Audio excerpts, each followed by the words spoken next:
ప్రభు హంగు ఆర్భాటాలని తగ్గింపునే కోరుకుంటాడు. తగ్గింపు స్వభావం గల దీనుల్నే ఆయన ఆదరిస్తాడు. దీనులు ఎక్కడ ఉంటారో అక్కడే ఉంటాడు. అందుకనే దీనులను లేవనెత్తువాడు ఆయన. ఆయన కనుదృష్టి అంతా వారి మీదే ఉంటుంది. ఘనంగాను లక్షల కోట్లు పెట్టి చేసినటువంటి క్రిస్మస్ ఆరాధనలో ఆయన ఉండడం. మీరు ఏదో అనుకుంటున్నారు. ఎక్కడ దీనత్వం ఉందో అక్కడే. మరియమ్మ దీనురాలు, అందుకనే ఆమెను పిక్ చేసుకున్నాడు. ఆమె దీనురాలు కాబట్టి కనుదృష్టి ఆవిడ మీద పడింది. పరలోకం నుంచి ఫోకస్ చేశాడు. మంచుడు నీతిమంతుడు యోసేపు కనుదృష్టి పరలోకం నుంచి యోసేపు మీద పడింది. మన మీద పట్టలేదంటే నువ్వు చేసేదంతా హంగు ఆర్పాటం తప్పితే ఆత్మీయంగా ఏమైనా ఉందా?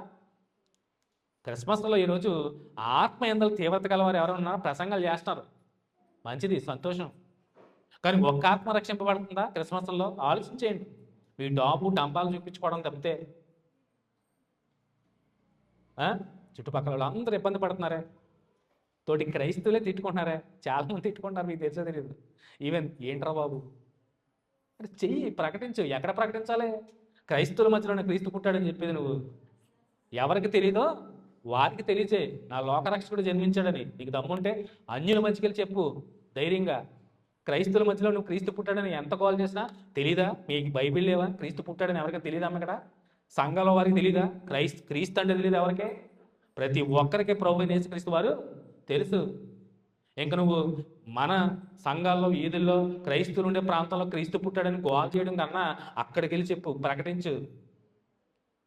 అక్కడికి వెళ్ళి ప్రకటించు. ప్రభు మెచ్చుతాడు. అలాంటి చోటకి వెళ్ళి సువార్త చేయమన్నాడు. నువ్వు వెళ్ళి క్రైస్తవుల మధ్యకి వెళ్ళి గోల్ చేసి అరిచడం వల్ల ఏం ప్రయోజనం? ఎందుకంటే క్రీస్తు ఎరిగినటువంటి వారి మధ్యకి వెళ్ళి నువ్వు వెళ్ళి క్రీస్తు పుట్టాడు, క్రీస్తు నేడు పుట్టాను హల్లెలూయా అని చెప్పడం కన్నా క్రీస్తు అంటే ఎరగని వారి దగ్గరికి వెళ్ళి చెప్పు. ప్రభు మెచ్చుతాడు. ప్రభు వెళ్ళి ప్రకటించమంది అక్కడికి. కానీ మనం ఏం చేస్తున్నాం ఈ రోజుల్లో?